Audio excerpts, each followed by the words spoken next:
Certo. Então,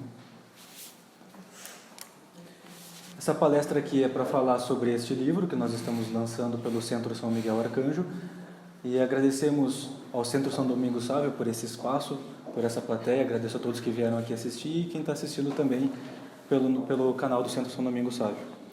O livro Por que a Igreja Condena o Comunismo? Ele tem um compilado de documentos, ensinamentos e revelações católicas, tanto do magistério do Santo Padre, dos Santos Padres, né, porque foram vários que falaram, quanto também do episcopado. Nós temos aqui documento do episcopado brasileiro e de bispos de todo o mundo também.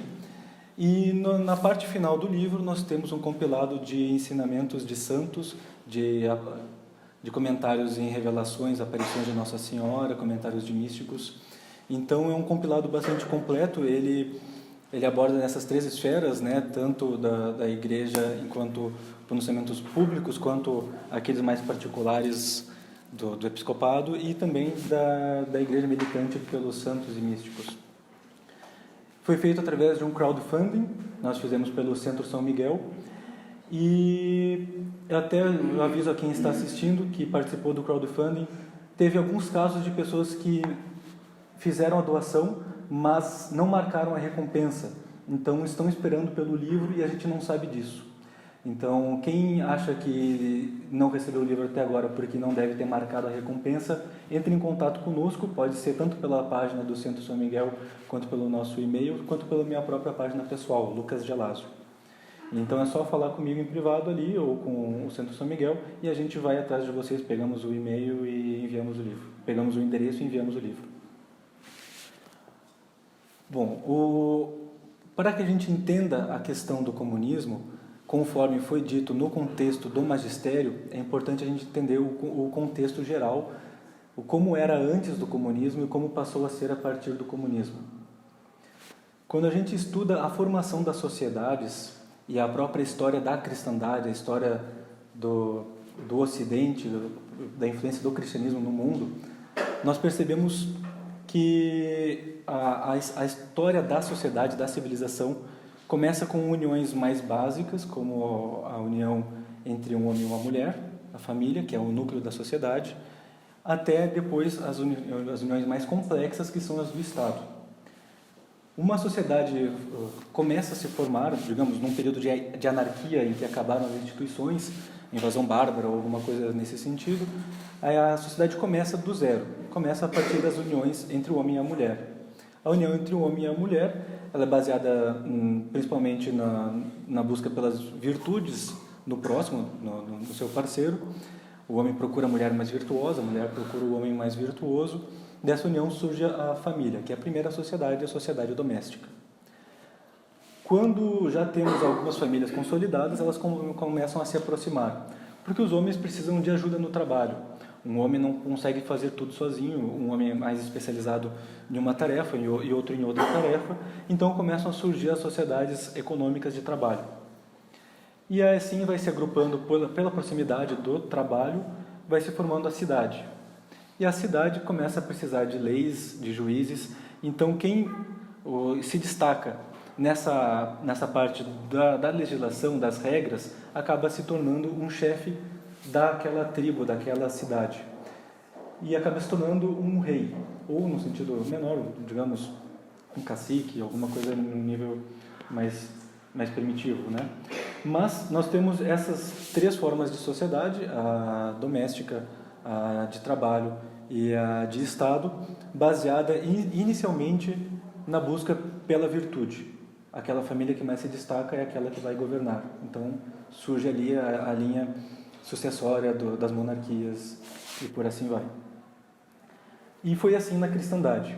Com o auxílio da Igreja, que tanto trazia ali a doutrina cristã, quanto também ajudava através dos próprios sacramentos a mover essa linha histórica de acordo com os princípios revelados, conforme a própria ordem das coisas, né? Porque a revelação ela só trouxe de forma mais explícita aquilo que está na própria natureza das coisas. Então a Igreja ela ajudou a formar essa civilização, ela formou essa civilização Mas chegou um ponto em que as filosofias começaram a desviar esse caminho e tentar reformular todos esses 3 níveis de sociedade. Então, surgiu nesse período o casamento civil, em uma forma de substituição ou de competição do matrimônio religioso, sacramental. Surgiram as formas de relação de trabalho também modernas, baseada no contrato, não mais na busca das virtudes que existia antes, na questão da lealdade que existia antes, nos juramentos de lealdade, né? Tudo baseado nos princípios de que nós temos uma fé em comum. Por conta das heresias e da falta de fé, precisaram desenvolver outros métodos de lealdade a partir dos contratos, né? Na verdade, já pressupõe uma deslealdade para precisar de um contrato.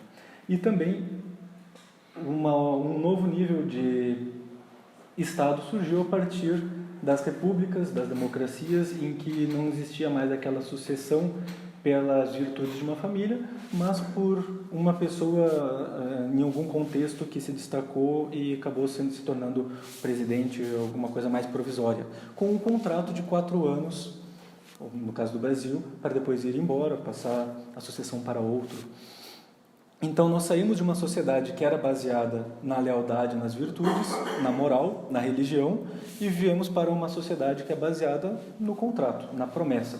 O próprio sistema monetário atual, o sistema de crédito, em que o dinheiro não tem um valor específico a qual ele esteja atrelado, um papel deve ter custado centavos para fazer, o dinheiro não tem um valor em si, ele representa um valor, ele tem um valor simbólico. Então, o dinheiro não está mais atrelado também ao ouro, então tudo é baseado no crédito, na promessa. Esse dinheiro aqui tem uma promessa de que ele vale tanto quando tu for lá trocar por algum produto. Então, o comunismo ele surge nesse ambiente de debates filosóficos, de remodelagem da sociedade. Ele é um prolongamento do socialismo, que é um prolongamento histórico do liberalismo. E tão logo ele surge, enquanto palavra, enquanto conceito organizado, a palavra comunismo surge em 1840. Então, tão logo ele surge, em poucos anos, vou até olhar para falar exatamente certo, aqui, 1846, 6 anos depois, surge a primeira condenação contra o comunismo. A primeira condenação foi feita pelo Papa Pio IX, na encíclica Qui Pluribus. O que o comunismo ele traz nesse cenário que já estava desenvolvido? O comunismo ele traz, de uma forma consolidada como um argumento científico, aquilo que em Marx ganhou uma força retórica hegemônica do materialismo histórico dialético, ou materialismo dialético histórico. E que ele é uma sequência daqueles pensamentos que já estavam existindo dentro do cenário racionalista, em que justifica a sociedade como uma consequência da evolução do comportamento humano. E que essa evolução ela não está apenas na evolução da sociedade, como também eles pegam ali um argumento do Darwin, para dizer que isso vem da própria natureza biológica das coisas, e que se a gente for ver também tem um princípio acho que newtoniano, dá para dizer, de que o próprio universo tem as suas forças que conduzem em uma direção. Então, se a gente for ver, agora não estou dizendo que é exatamente o que um autor ou outro disse, mas na linha histórica, o cenário intelectual do marxismo defende a seguinte sequência de fatos. A natureza, aleatoriamente, por coincidência, sem um causador, passou a existir. E passou a existir, se teve alguma causa, essa causa está na própria natureza, e que é baseada principalmente em antagonismo, em forças que vão se conflitando, as forças da natureza, o eletromagnetismo, enfim, teriam vários argumentos, a força fraca, a força forte, vão se conflitando e vai surgindo coisas a partir disso, e eles, apesar de se conflitarem entre si, eles vão empurrando em alguma direção. Então, os surgem os átomos, as moléculas, os planetas, os sistemas solares, as galáxias, e ao longo do tempo, com a própria natureza dessas forças que estão em oposição, acaba surgindo um planeta em que há organismos, onde há a organicidade, onde surge a vida. Então ali, essa vida, pela seleção natural, vai se desenvolvendo e vai criando a inteligência, que é o ser humano inteligente. Mas que é tudo natural, tudo baseado nesses antagonismos de forças. E esse antagonismo de forças, em Marx, ele também faz parte da sociedade. Então, na sociedade existem aqueles que querem levar para uma direção, aqueles que querem levar para outra direção, e esse conflito é a chamada dialética. No pensamento do marxista, esse conflito ele está em todos os níveis do mundo, tanto ali nos átomos que vão se colidindo e transformando em moléculas ou qualquer coisa assim, até a própria sociedade que tem os interesses de um lado, interesses do outro, e vai desenvolvendo ali o que é chamado de conflito de classes, e vai desenvolvendo uma nova forma de economia que vai sendo substituída por outra, e vai indo na direção que eles estudaram, e eles chamam que é a direção final, que é a consolidação disso, é o comunismo, que é quando finalmente vai acabar os conflitos e vai surgir uma paz. Então, esse é o chamado método dialético histórico, histórico-dialético, e que, segundo os estudos de Marx e Engels, vai levar finalmente a essa paz, esse paz no mundo que é o comunismo. Então, entendendo isso, a gente pode começar a entender o que os papas começaram a falar. Logo que começou a condenação ao comunismo, começou apenas enquanto condenações assim de falar mal do comunismo. Ainda não tinha um corpo doutrinal anticomunista dentro da igreja. A primeira vez que fala do comunismo é dito assim. Primeiro está falando sobre os problemas daquela época, do racionalismo de 1846, e fala que a isso tende a nefanda doutrina do chamado comunismo, maximamente contrária à própria lei natural, que uma vez admitida levaria à subversão radical dos direitos. Então, o comunismo, ele prega que a partir desses antagonismos surgiu o capitalismo, que é uma forma de economia que acumula o capital nas mãos de uns e deixa outros na miséria ou em algum regime de exploração diante daqueles que acumularam o capital, mas que esse capitalismo vai acumular cada vez mais ao ponto de que os outros que não têm nada sejam um número tão grande que se revolte contra aqueles que têm aqueles poucos que têm muito. E vai surgir nessa forma natural uma revolução. Essa revolução vai pegar tudo e distribuir igualmente depois. A ordem a partir do caos. Então, depois a encíclica seguinte, Nostos Zenobiscum, também do Papa Pio IX, ele começa a falar sobre o método comunista de promessas enganadoras, para seduzir as pessoas que estão nessa classe oprimida a se unirem para fazer a revolução contra a classe privilegiada, em 1849.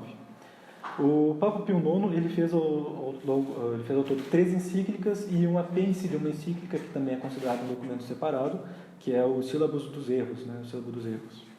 Depois do Papa Pio IX, ainda veio o Papa Leão XIII com mais 6 encíclicas, que nós colocamos aqui, elas. Algumas nós colocamos apenas os trechos, que falam do comunismo, porque falam de vários outros temas juntos, e outras nós colocamos na íntegra, porque fala realmente apenas desse problema. Depois veio o Papa Pio XI, que teve 3 documentos importantes contra o comunismo. O Pio XII, que teve 9 documentos importantes. João XXIII, que teve mais 2, Paulo VI teve 1, João Paulo II teve 2, Bento XVI teve mais 1. Então, nós colocamos esses todos aqui no nosso livro. Agora, voltando ao Papa Pio IX, ele também fez a encíclica Quanta Cura, em que ele começa a falar que o comunismo, por ser uma doutrina materialista, ele chegou também ao ponto de ser ateu, uma doutrina ateia, em que tira Deus da origem das coisas, da origem das forças, da origem da autoridade, e diz que essas coisas vêm do Estado, que é o Estado que determina a autoridade, é o Estado que determina tudo. Então, acaba afastando da questão moral, acaba afastando as leis dessa questão moral. que existia até então. Porque se tudo é relativo, tudo pode ser improvisado a partir do consenso momentâneo. Então, o Papa Leão XIII, ele, na encíclica Quod Apostolite Muneris, ele começa a dar um corpo doutrinal a essas condenações que estavam sendo feitas. Até então era só falando, não, o comunismo é um problema, o comunismo é nefando, o comunismo é perverso, o comunismo é ateu. Então ele começa a escrever, o Papa Leão XIII, a escrever o porquê de tudo isso. Então ele fala do racionalismo, que levou ao igualitarismo e que começou a contestar a formação das famílias enquanto algo natural e abençoado por Deus. Começou a contestar o direito natural. E então ele fala que nós católicos não podemos apoiar o socialismo. E ele sugere, como uma forma de combater o socialismo, criar associações de proletários católicos, porque os comunistas estavam criando associações de proletários comunistas. E isso ele falou em 1878, antes das primeiras experiências comunistas. E ele já começa a a convocar todo mundo a fazer isso para defender a propriedade, que também é um dos pontos que os comunistas contestam. Os comunistas contestam o direito de propriedade, contestam a família, contestam a religião, que dizem que a religião é a origem dessa ideologia capitalista, contestam a família como sendo a origem desse acúmulo de bens. Então temos que, segundo os comunistas, é preciso acabar com a religião e é preciso acabar com a família para implantar o comunismo. Então continua com os termos fortes, falando da peste do socialismo, e até tem botar entre aspas, uma certa profecia do Papa Leão XIII, nessa encíclica Quod Apostolite Muneris, em que ele fala que quando reconhecerem que, para afastar esta peste do socialismo, a Igreja possui uma força como nunca tiveram nem as leis humanas, nem as repressões dos magistrados, nem as armas dos soldados, tratarão de restituir logo à Igreja a condição de liberdade tais que possa exercer essa força tão salutar para o bem comum de toda a sociedade humana. Então, teve essa profecia de que algum dia a Igreja vai ser reconhecida como a única forma de combater o comunismo. E exorta a não apoiar o socialismo em hipótese alguma. Diz assim: é necessário, falando a quem é dirigida a encíclica, que trabalheis para que os filhos da Igreja Católica não ousem, seja debaixo de que pretexto for, filiar-se na seita abominável, nem favorecê-la. Leão XIII também fez a encíclica Diuturnum Illud, falando sobre isso, Humanum Genus, que é uma condenação à maçonaria, e ele vincula a maçonaria ao comunismo enquanto ideal, fala que os maçons e os comunistas têm ideais muito parecidos e um ajuda o outro. Então vem a encíclica mais importante da história da Igreja no combate ao comunismo, de 1891, que é a Rerum Novarum, que tem o subtítulo, sobre a condição dos operários, em que primeiro ele trata de uma forma bem longa as causas desse problema do comunismo que está causando conflitos na sociedade, o que os comunistas defendem, o fim da propriedade, o fim da família, o fim da religião, que os comunistas defendem a coletivização dos meios de produção através da revolução, e que, inclusive, vou ler aqui um trecho importante, falando sobre os raciocínios dos comunistas. A força desses raciocínios é de uma evidência tal que chegamos a admirar como certos partidários de velhas opiniões podem ainda contradizê-los, concedendo sem dúvida ao homem particular o uso do solo e os frutos dos campos, mas recusando-lhe o direito de possuir, na qualidade de proprietário, esse solo em que ele edificou a porção da terra que cultivou. Então a gente vê que ele começa a dar argumentos. Se as pessoas estão usando a terra para cultivar algum alimento para usar no futuro, como é que alguém pode negar a propriedade da terra para essas pessoas? Porque então a gente vê assim, é um argumento já doutrinal mais complexo do que apenas uma condenação. Começa a fazer um argumento agora, entre aspas, assim, ideológico no sentido amplo, de ser uma anti-ideologia. Está no debate ideológico a Igreja entra a partir da Rerum Novarum nesse debate ideológico, nesse debate anti-ideológico, em que começa a dizer os erros da doutrina comunista pedaço por pedaço. Então, se os comunistas estão negando a propriedade, e a propriedade ela é um resultado do salário do trabalhador, o trabalhador trabalha para ter um salário, o salário é convertido em uma propriedade, essa propriedade é um prolongamento do salário. E se a pessoa está colocando na terra algo seu, o seu trabalho tem a sua identidade, um faz um trabalho de uma forma, o outro faz um trabalho de outra forma. Então, se a pessoa está colocando algo seu naquela terra, aquela terra passa a ter um prolongamento seu. E a terra em si não é um fim. Ninguém cultiva a terra pelo cultivo, ele cultiva pelo futuro, pelo que ele vai colher depois. Então, a propriedade ela é uma consequência natural do próprio trabalho. Não tem como ter um trabalho sem ter uma propriedade. E que, assim como a pessoa tem uma família, essa família é um prolongamento seu, o seu filho tem até trejeitos físicos que são prolongamentos seus, o filho ele tem a aparência do pai. Então, se existe algo que prolonga no filho, a propriedade também tem que prolongar na família. Então, tem que ter herança, e tem que ter o planejamento de longo prazo.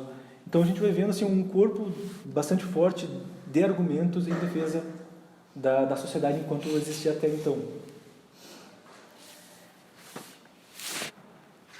E que o comunismo, por negar essas questões que são naturais das próprias coisas, o comunismo acaba indo contra a natureza. E o Papa mesmo diz, ninguém vence a natureza. A natureza foi criada por Deus. Então, o comunismo ele tende ao empobrecimento por princípio. O comunismo não tem como dar certo, por ir contra a razão. Por negar a propriedade dos proletários, que vão ter propriedades coletivas, não é uma propriedade particular, por negar isso, está negando ao proprietário, ao proletário aquilo que lhe seria de direito. Então, ao não ter propriedade, o proletário não vai ter a recompensa do seu trabalho. Não ter a recompensa do seu trabalho, ele está, na verdade, num regime de escravidão. Ele está trabalhando para nada. Então, vai falando a defesa do uso das terras, do uso das propriedades, da manutenção dessa propriedade pelo Estado, que o Estado tem que defender a propriedade das pessoas. E vai, inclusive, indo na direção do uso do Estado para combater o comunismo, que é uma ameaça a tudo isso. O Estado tem o dever de proteger a propriedade particular, mas também o Estado tem que defender o direito dos trabalhadores a terem o seu descanso, a terem seus dias de guarda, a terem os seus bens espirituais. Então, se por um lado o Estado tem que proteger a propriedade, o Estado também tem que garantir que não vá acontecer nenhum abuso por conta da liberdade econômica, por conta do liberalismo econômico. Então, vai mostrando tanto os problemas do comunismo quanto os problemas do liberalismo chamado desenfreado, em que naquele momento em que foi feita essas encíclicas estavam sendo observados os mesmos problemas que Marx tinha observado do acúmulo de riquezas e tal, e do abuso dos capitalistas diante dos operários. Então começa a falar sobre a regulamentação do trabalho em defesa do trabalhador, com uma quantidade de horas de cargo de trabalho diária que seja coerente com o esforço que for feito. Então o Papa começa a defender que os trabalhos mais pesados tenham mais tempo de descanso, começa a defender que não se use, que não se aceite o trabalho pesado para crianças, que as mulheres tenham um trabalho que sejam dignos também à sua natureza. Então, ele também começa a defender o uso do Estado para garantir essas coisas. E a partir da Rerum Novarum, então, começa a surgir, principalmente baseado nela, começa a surgir o direito de trabalho, que hoje em dia acabou já sendo bastante pervertido para o lado comunista, mas ele tem algo sim de católico. A Igreja Católica, na Rerum Novarum, começou a desenvolver a doutrina social da Igreja. e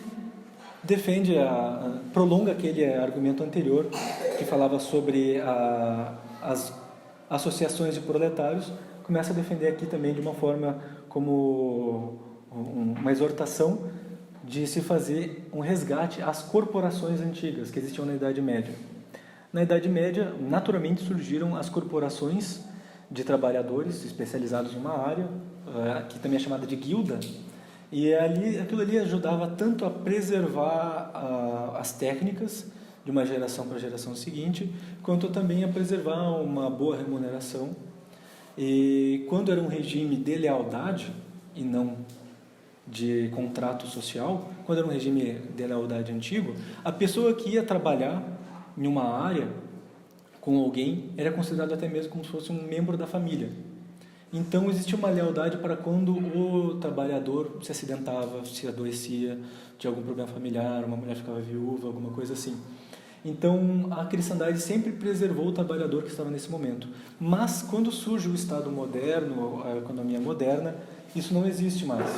Então o Papa começa a dizer que é preciso que o Estado ajude essas pessoas. Ou então os próprios comunistas vão absorver isso e usar na sua causa.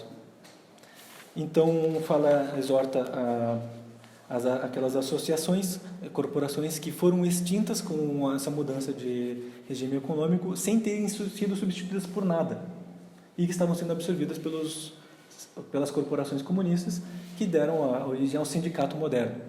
Então o Papa estava indicando uma espécie de sindicato católico. E a gente vê que ao longo do tempo isso chegou a surgir, mas depois acabou perdendo força. Depois do Papa Leão XIII, o Papa Pio XI fez também uma encíclica importante, que é a 40º ano, que celebra 40 anos da Rerum Novarum, que é em 1931. Já depois das primeiras experiências comunistas conhecidas, as primeiras grandes revoluções, que foram a Revolução Russa, a Revolução Espanhola, e ele cita o México também. Então, nesse documento, ele não está mais falando apenas do corpo doutrinal anticomunista, mas da experiência comunista. Ele começa a condenar as experiências comunistas que foram feitas.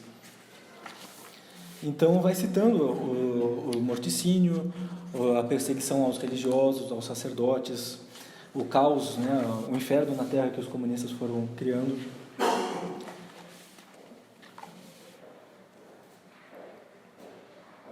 Então os primeiros documentos da Igreja, eles eram meramente condenatórios. Na sequência vieram documentos que tinham um corpo mais doutrinal, e depois vieram documentos ainda mantendo essas duas anteriores, mas também expositivo, mostrando a história do comunismo e os problemas que estavam surgindo a partir dali. Como, por exemplo, depois que vem a Revolução Chinesa, na China começam a surgir ordenações de bispos sem aprovação do Papa. Então tem um documento para falar sobre isso. Então, a cada problema que o comunismo vai criando, a Igreja vai criando novos documentos para falar sobre isso. Então, esse livro ele acaba tendo esse compilado completo sobre a história do combate ao comunismo, em seus vários níveis históricos. E o que eu vou até agora avançar um pouco, vem a Divinis Redemptoris, que também é um documento muito importante. E vem outro documento que é muito interessante, que é o Decreto contra o Comunismo, que é bastante conhecido, que é de 1949. Os documentos anteriores já tinham exposto que o comunismo e o catolicismo são antagônicos em doutrina, porque ao se aceitar esse materialismo dialético histórico, tu rejeita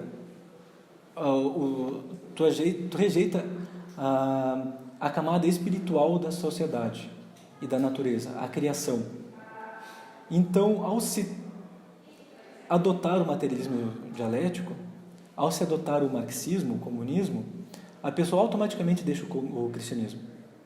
Porque é incompatível uma doutrina com a outra, automaticamente. Não tem como professar que existem esses antagonismos que levam as coisas em uma direção e, ao mesmo tempo, defender que Deus criou a sociedade e as hierarquias, que existe uma hierarquia na igreja, que existe uma hierarquia natural, que existe reis que são legítimos, que na própria família existe uma autoridade.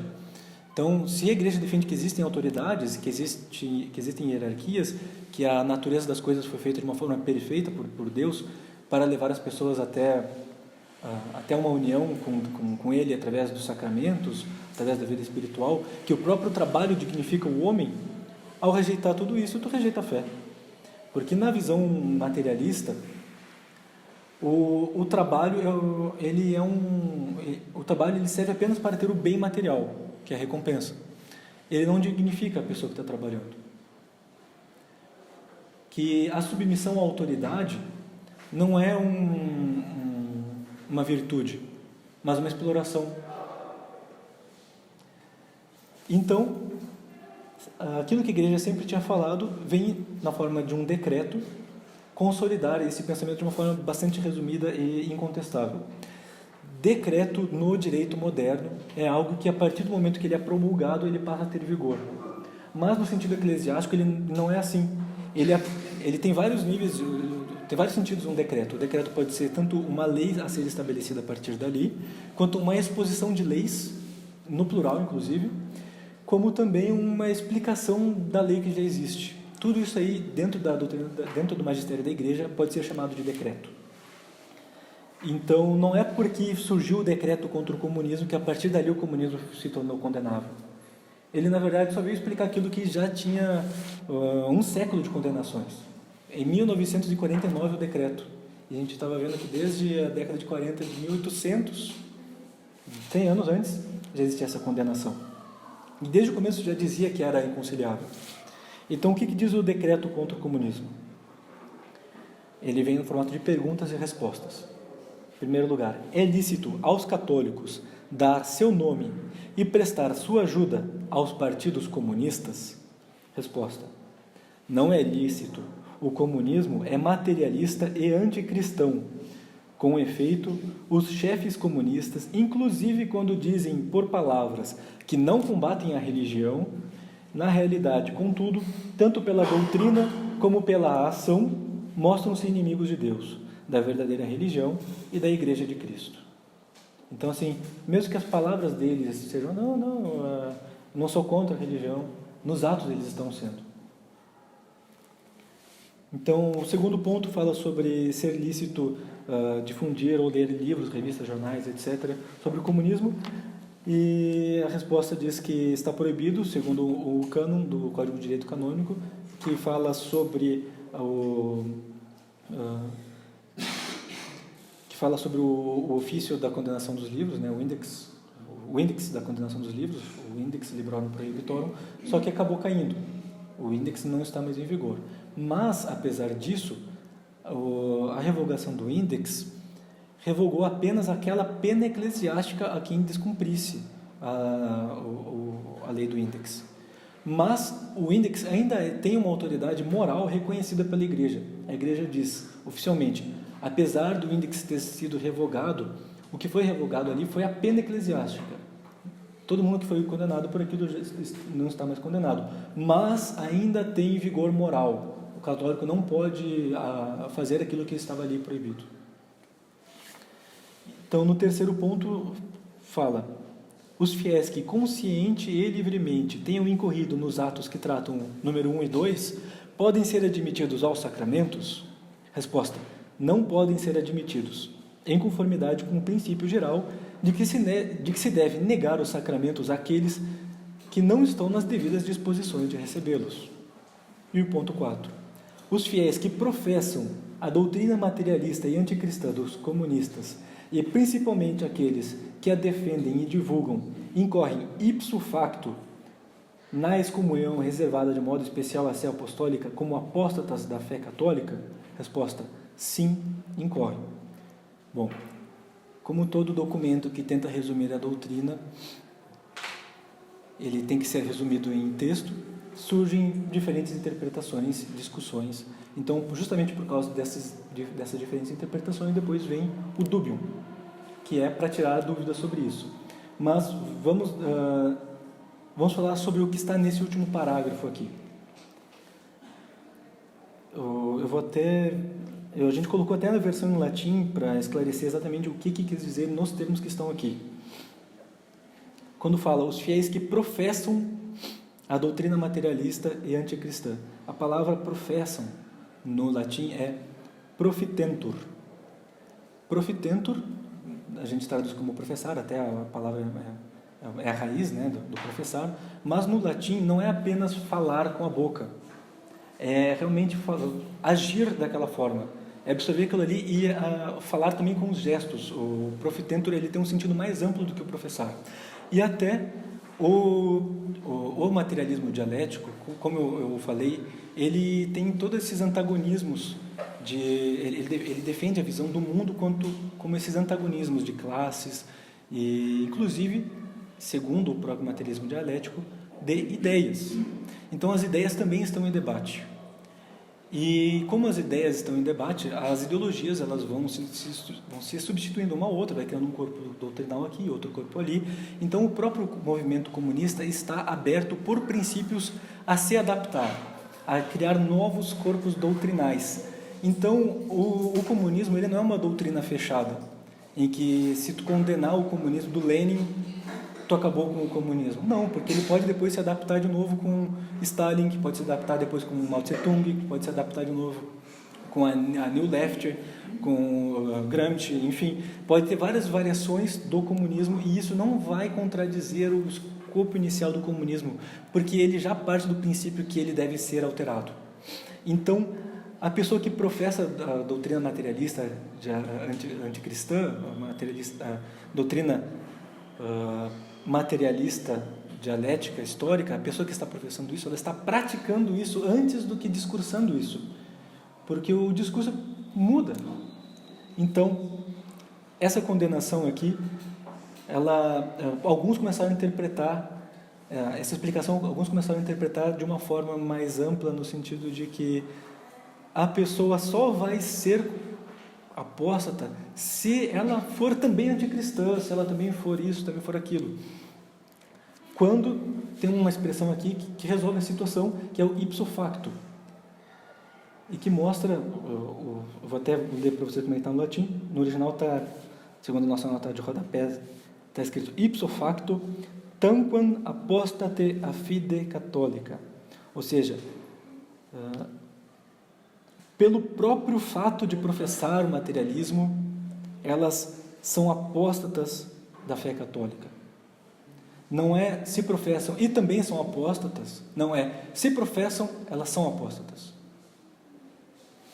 Então isso é muito importante de ter claro, até porque esse documento não faria sentido se ele só condenasse a pessoa que é comunista e também apóstata, porque senão a apostasia já está condenada. Não precisaria ter um documento para falar sobre isso. Isso ainda conhecido como decreto contra o comunismo. Não, seria um decreto contra a apostasia. E nem seria para nada, não serviria para nada falar do comunismo nesse documento, porque qualquer pessoa que fosse qualquer coisa e apóstata estaria condenada. Poderia ser um documento falando, se for gremista e é apóstata, está condenada. Bom, claro, porque a apostasia leva à condenação. Só me permita falar sobre um ponto aqui que eu achei muito interessante que você trouxe. As pessoas geralmente elas não têm a compreensão do porquê professar o comunismo ele tem essa consequência ipso facto de apostasia, na verdade. Não é bem uma excomunhão, é uma apostasia. Veja, o comunismo, como o Lucas já falou aqui, ele é uma doutrina materialista, e ela é uma doutrina materialista que ela é herdada de Hegel. Não é? O hegelianismo, que vai dar origem ao materialismo de Marx, ele prega exatamente o que o Lucas estava falando aqui, ou seja, que em virtude de uma conjunção após o diálogo, né, feito entre uma tese e uma antítese, certo? Eu tenho uma tese, do outro lado nós temos uma antítese, aquilo que contraria essa tese, e vamos gerar ao final uma síntese, ou seja, algo que vai solucionar esse problema primeiro. A partir disso, a sociedade então caminharia para algo melhor, algo mais avançado. Isso é completamente contrário ao pensamento católico, porque o pensamento católico primordial é o pensamento do pecado original, que a partir do momento em que o ser humano ele pecou, nós não estamos numa escada como subindo e melhorando com o passar do tempo. Nós estamos indo ladeira abaixo.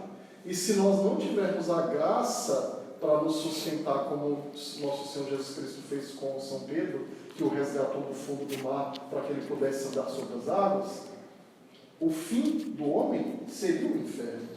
Então, o hegelianismo e o marxismo que o Lucas está trazendo, ele é contrário e ele faz com que você se torne um apóstata, porque os princípios dele são totalmente distintos da fé católica. Se você acredita que com o passar do tempo você está evoluindo, você não precisa de Cristo. Ponto final. Então você já deixou de ser cristão, às vezes até sem perceber ainda. Né? Mas aquilo que você professa já te deixou, já fez com que você deixasse de ser cristão. Desculpe. Não, perfeito. Agradeço. Então, em 1959, vem o Dubium para esclarecer as más interpretações do decreto.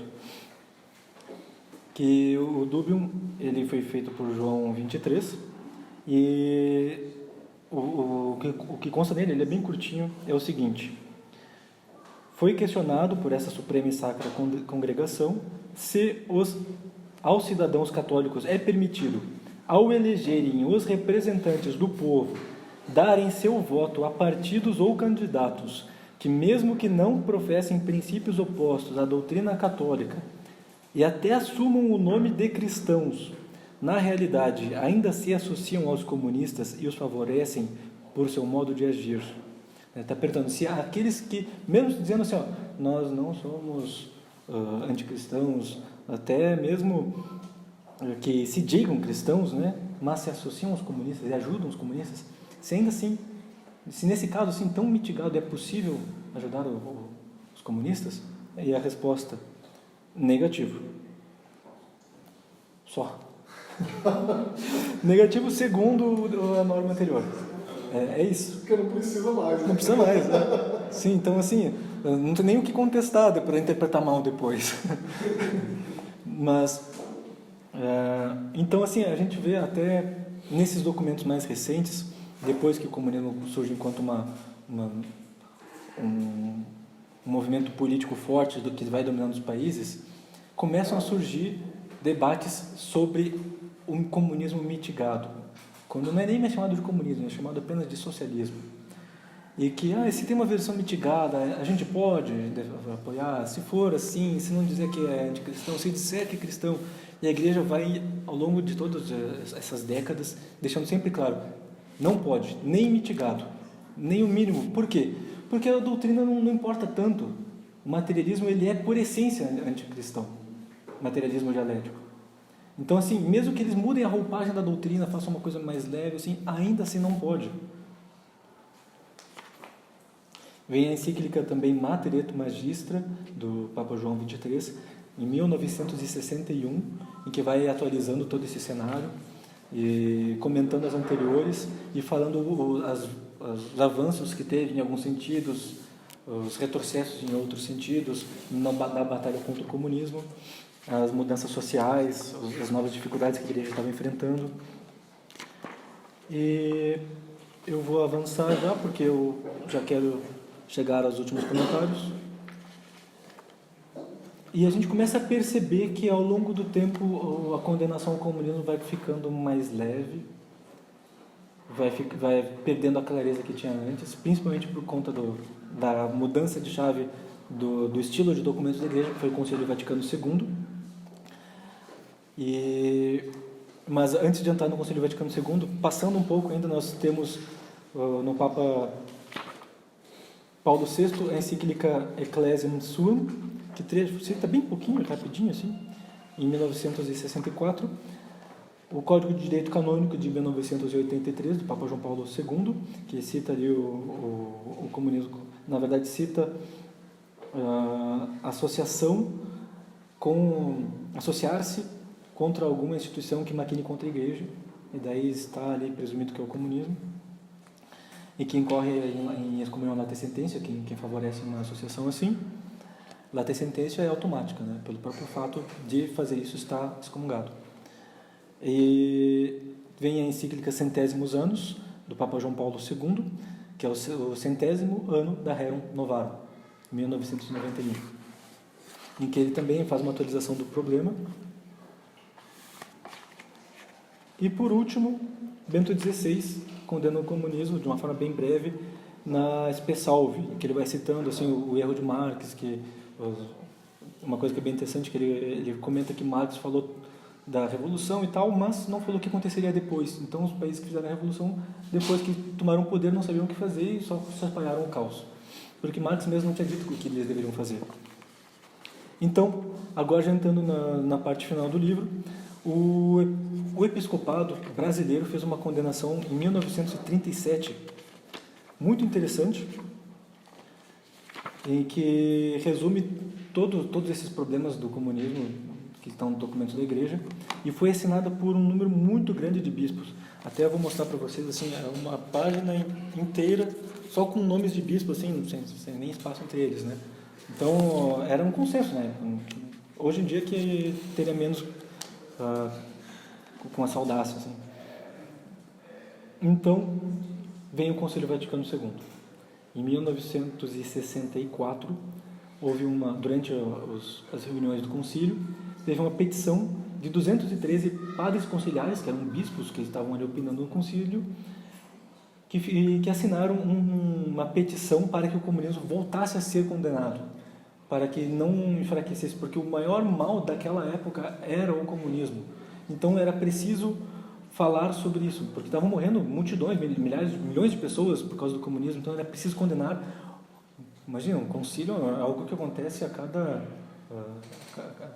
cada décadas ou séculos de história da igreja. Então, se aquele problema era o mais grave, era preciso condenar o comunismo. Então fizeram ali uma petição pedindo, e o que aconteceu com essa petição foi ignorado. A pessoa que recebeu disse, puxa, me atrapalhei, não pude entregar.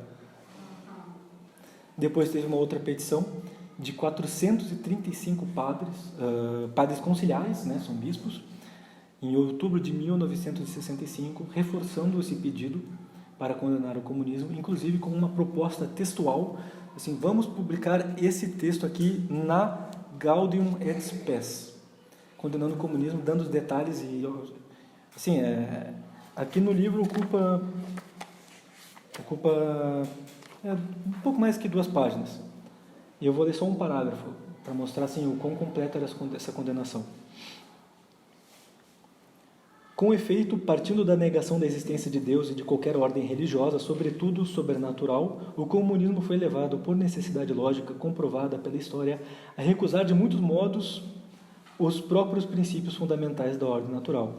De fato, para referirmos apenas os mais importantes, nega a espiritualidade e a imortalidade da alma do homem, recusa a verdadeira liberdade, especialmente em matéria religiosa, viola em muitos pontos a genuína dignidade da pessoa, da família e da união conjugal, não reconhece qualquer norma estável e imutável da lei moral e do direito, já que para ele é justo e moral apenas aquilo que é útil à ditadura do próprio partido, não admite o direito à propriedade privada, considera a luta entre as classes como um meio necessário para a obtenção dos bens terrenos, tem uma concepção totalitária do Estado, quase não reconhecendo qualquer lugar digno aos indivíduos e às sociedades intermediárias. Então, assim, pega todos os aspectos dos debates da igreja. Daí, o que aconteceu? Esse documento foi publicado assim? Não, na verdade, ele foi adaptado para uma notinha de rodapé. Então, o texto oficial da Gaudium et Spes fala: a igreja fiel a Deus e aos homens não pode deixar de reprovar com dor e com toda firmeza, como já fez no passado, nota de rodapé 16. Já fez no passado o quê? Daí tu vai vir na nota de rodapé 16. Conferir a encíclica A, B, C, D, E. São as encíclicas que condenaram o comunismo, mas não está falando do que está sendo condenado.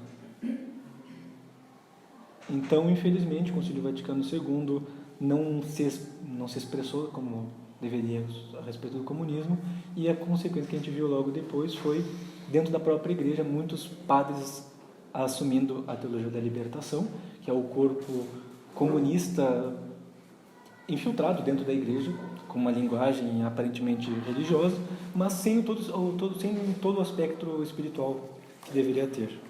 Então, agora, para encerrar, na parte final do nosso livro, nós temos um compilado que mostra a história dos comentários dos católicos, dos místicos santos e outras revelações, inclusive algumas que ainda estão em debate, a igreja ainda não se pronunciou, mas que, como fazem parte da história, é importante que estejam aqui.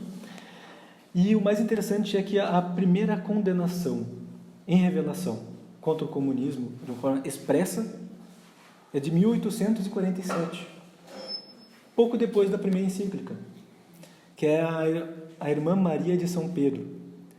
Em março de 1847, ela diz que Nosso Senhor apareceu ali para ela e ordenou a ela que fizesse guerra contra os comunistas.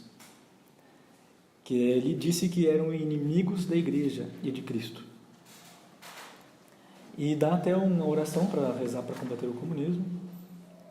Depois outros vão comentando. Santo Antônio Maria Claret, em Cuba, ele teve uma revelação contra ele viu uma revelação mística, assim, simbólica, que mostrava, citava o comunismo e citava Cuba. E essa revelação veio exatamente 100 anos antes da Revolução Cubana. Está tudo bem documentado aqui no nosso livro. Vem Nossa Senhora de Fátima, que apesar de não falar a expressão comunismo, a irmã Lúcia falava, isso é o comunismo. Então, a intérprete mais confiável das mensagens de Fátima, a irmã Lúcia, falou condenando o comunismo. Nós temos o caso do Padre Cícero, do Padre Royce, São Padre Pio, São Maximiliano Maria Kolbe. Sim, o Padre Pio, ele inclusive falava que era preciso que o Estado proibisse o comunismo. Nós pegamos isso, traduzimos aqui pela primeira vez em português. Venerável Fultouchin, Nossa Senhora das Lágrimas, Nossa Senhora das Graças, de Singres, Nossa Senhora da Santa Cruz, um caso pouco conhecido lá do Rio Grande do Sul, que eu mesmo estou estudando, investigando até algumas coisas no local, com pessoas que conheceram a Senhora Doroteia, que foi evidente. E até vou dizer para vocês uma coisa que não está documentada em nenhum outro livro além desse, porque é de fonte não primária, de fonte secundária. Assim, eu conversei com pessoas que conheceram a Doroteia. E ela disse o seguinte: o Brasil é protegido por Nossa Senhora e que vai chegar uma época em que o país vai ser consagrado a ela, tornando-se então essa proteção ainda maior. Então, vem Nossa Senhora, também o caso de Nossa Senhora de Garabandal, São José Maria Escrivá também falou, Padre Stefano Gobi, Nossa Senhora de Cuapa, na Nicarágua. E também aproveitamos para colocar, já que o Centro São Miguel está envolvido com isso, né, que é o caso do Padre Oliveira, que nós temos contato direto com ele.